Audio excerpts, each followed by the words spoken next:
Well, hello there, everyone. Hope this finds you doing outstanding. Today is Tuesday, March 22nd. I hope you're doing fantastic. And thank you so much for any new subscribers. And thank you to all the current subscribers. And if you're not a subscriber and you watch this, thank you for watching. I appreciate it. Remember, I'm not a financial advisor, not a CPA, I'm not an attorney. I am just Mazske and I share stories. So I'm going to tell you a short story about one of my houses. Okay, the very first rental house I bought it back in January of 2017. Okay, and when I bought it, let me think, I used a bank called Axos, A-X-O-S. They weren't called that when I bought it. They changed their name after I got the mortgage. So I got a mortgage to them. I didn't know anything about it. I didn't know anything about real estate. I know they would give me a slightly better interest rate if I would put 25% down instead of 20%. And I was talking to them. I remember I was at work that day. I was a police officer. I was at work that day. They called me and they mentioned that. And I asked them, well, what would the rate be? And I forget the exact rate, but if I put 25% down versus 20% down, I would get like maybe a quarter point better of a rate, something like that. So anyway, I put 25% down. Knowing what I know now, I would have put 20% down. That way I could have kept more cash in my pocket. But first house, lots of lessons learned with that first house, okay? So since then, in summertime of 2020, I've told this story kind of, I started looking at refinancing both my triplex and that single family home. And I did successfully refinance both of them, got a chunk of money back, and I used that to buy 9 houses. So I was still positively cash flowing on the triplex and the single family home, less cash flowing, but I was able to buy 9 more houses that more than made up for my cash flow dropping. It still wasn't bad cash flow, but it wasn't as good as it was. And what I did when I first was trying to do the refinance, I was going through a local credit union in Virginia. It's in the Shenandoah Valley. And my contact, I spoke with him today, and he is going to appear on my channel at some point. So you'll get to hear from him. The good and the bad is they can give some great rates if you're getting an investment property mortgage. The bad is it's a credit union, and you have to, I believe, we'll get him to clarify it, but I believe you have to live in the state of Virginia to belong to them or to get a mortgage through them. I think. We'll clarify it when he does appear on my channel. Probably, I'm guessing in the next week or two. Okay? All right, so anyway, I contacted him because I've been thinking about things. When I did the refinance, I've sold my triplex, okay? So that's out of the picture. I still have that single family home. And what it is to get that refinance, I had to go, in quotes, get a commercial mortgage through the credit union. It's not technically a true commercial mortgage, but it's kind of like commercial mortgage terms, kind of like that. That's how they do things. But what they did, they gave me, like a lot of commercial mortgages, oops, sorry, I shook my table. They gave me an adjustable rate mortgage, 25-year amortization, 25-year term, 5-year locked-in rate, and at 5 years it would adjust. And they had a formula for what it would adjust to. And so I'd be guaranteed 10 years, then at 10 years, according to them, I could continue on by getting whatever the current rate is, okay? All right, so the rate they gave me, and this was back, I closed on the refinance in July of 2020, okay? So it hasn't quite been 2 years, all right? Man, I don't know, 18. We're 4 months away, so whatever that is, 19, 20, 20 months or so. I'm struggling with my brain. About 20 months or so ago. And then, but they gave me a rate of 3.875%. That was a pretty good rate for an investment property. That was a great rate. That is, I think, my best rate of all my investment properties. My triplex had the same rate. But that was the best, out of all my rental properties, I have rates at like 5.37, 4.75, 4.9, 5.25. So it was a great rate. So anyway, thinking about how everything is with the economy, we've talked about the economy a little bit in some of my videos. think about how everything is. The Fed just increased their rates 25 basis points, a quarter point. And as the Fed increases rates, they don't trickle down to mortgages from banks at the exact percentage that the Fed increases, but they still usually trickle down. And rates, if Fed raises rates, mortgage rates go up. Okay. Now this credit union is not a commercial bank, so it's a credit union, so they have slightly better rates. So I asked them what my options are, because I've been thinking, all right, since I can't predict the future, just like you can't predict the future, but all signs point towards interest rates going higher. Okay, and I don't like adjustable rate mortgages at all. I've cautioned all of you not to use adjustable rate mortgages.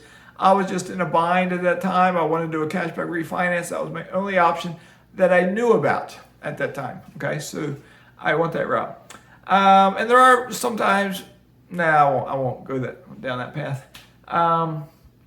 So anyway, from talking to him today, I was considering using a non-QM lender. Okay, they would give me a rate. They would lock me in for 30 years and give me a rate like 5.25%. And my dollar amount of my mortgage, I've paid it down over the last year and a half or so, because it's 25-year amortization, so I'm paying it off a little quicker than a 30-year amortization. So I got some equity in it. And the 5.25% rate at a 30-year term, I think the payment would be a little bit less than what it is right now, and it will lock me in at 30 years. So I was thinking about that. Okay, I could go that route. But the unknown to me is, how long will I keep this house? 30 years from now, will I be alive? Okay, I don't know. Will I keep this house 30 years? I don't know. I don't know how long I'll keep this house. So anyway, I was thinking about it, and I got in touch with Michael Zuber, got his opinion on it too, based on what this credit union told me my contact there. I'm not going to tell you his name because he is going to appear on my channel. Okay, but then he told me they could do something like they could modify my loan terms, modify the interest rate basically. And if I modify it, I asked him, what if we did it today, what would my rates be today? And he said you could modify it to a 5-year term, a 10-year term, or a 15-year term. Okay, 5, 10, or 15. It's still be an adjustable rate mortgage, which means at the end of those 5, 10, or 15 years, the interest rate could adjust. Okay. So anyway, I asked him what the rates would be if it was today. And he said for a 5-year adjustable rate mortgage, the rate would be 4.25%. So a little bit higher than what I'm paying, but still, for an investment property, it's still low. 10-year would be 4.5%. 15-year would be 4.75%. Okay. He said it's not a refinance, it's a modification. So, because I asked him about closing costs. If it was a refinance, closing costs might be $3,000 to $4,000. But with a modification, and he said they might even be able to get by without doing an appraisal because they know it's worth a lot more because prices have gone up. So, and we just had an appraisal done 18 months ago, which was higher than what my mortgage is by quite a bit and lower than what the house would be valued at right now. So he said they might be able to get by without doing an appraisal. So I wouldn't have to pay for that. If I did have to pay for it, it'd be $500. But he said the modification fee is $300. And I think that might be all I'd have to pay, unless there might be some other fee. I won't guarantee that. But I think that might be all I have to pay. Or let's just say hopefully under $1,000 or $2,000. You know, if it's less than $2,000 or less, that's way better than most closing costs at most banks. So we'll see. I don't want to say something be erroneous about what I say in regards to fees, because I haven't seen anything on paper. Okay. So anyway, Michael Zuber agreed with what I was thinking, that if I plan to keep the house, go with 15 years. Because that way you lock it in you lock the rate in for 15 years. The amount of mortgage that is paid off I ran a mortgage calculator, and it would be about half paid off by then. It'd be about $90,000 I'd be financing. And in 15 years, I think it was down to like 45-ish thousand, somewhere in there. So about half. So if my plans work out accordingly, if I didn't pay the house off before then, and I was still alive in 15 years, I'd probably just pay the house off at that time. Possibly, or maybe I wouldn't be. Maybe I'm still healthy, buying real estate, and I'd do another refinance, pull money out, and use it to buy more. We'll see. And who knows? Who knows? I could. This house right now, according to Zillow, it's valued at roughly $170,000, and my mortgage is $90,000. I could probably do a refinance and pull cash out, but I'm not going to do that. And here's why I'm not going to do that. I'm a landlord. I care about my tenants. Just because I can raise rent, I don't always raise rent. I do for most. I raise rent. But in this case, my tenant, I know her. I've met her, gotten to know her, and she's handicapped. To my mind, very handicapped. But I like her. I wish everyone was like her because even though she's severely handicapped, she works a full-time job. She does not live off the system. I know folks who are 18 years old who are healthy living off the system. She is not, she has multiple health problems. She's disabled. I've spent several $1,000s installing some really good railings all around the house and outside down the sidewalk. That was the expensive one, outside down the sidewalk. I made a nice railing there for her. And she's a good tenant. She's probably the best tenant I have, I think. So I'm not, the market rate right now, that house is somewhere in the $1,200 to $1,400 range. I have her rent just under $1,000. I give her 2-year leases. So that means for 2 years I can't raise the rent. And next time I raise the rent, that's going to be a year and a couple months from now because we're still in that first year, so there's another year to go. I might raise it $25 or $50. I'm not going to jack her rent up because I'm going to cut her a break, okay? I'm not this cold capitalistic dude that just wants to squeeze every last penny out of everybody. You know, I help people out when I can. So anyway, what do you think? I have an adjustable rate mortgage, as I said, approximately 3.5 years left on the the term or on the adjustable rate before they raise the rates at 5 years.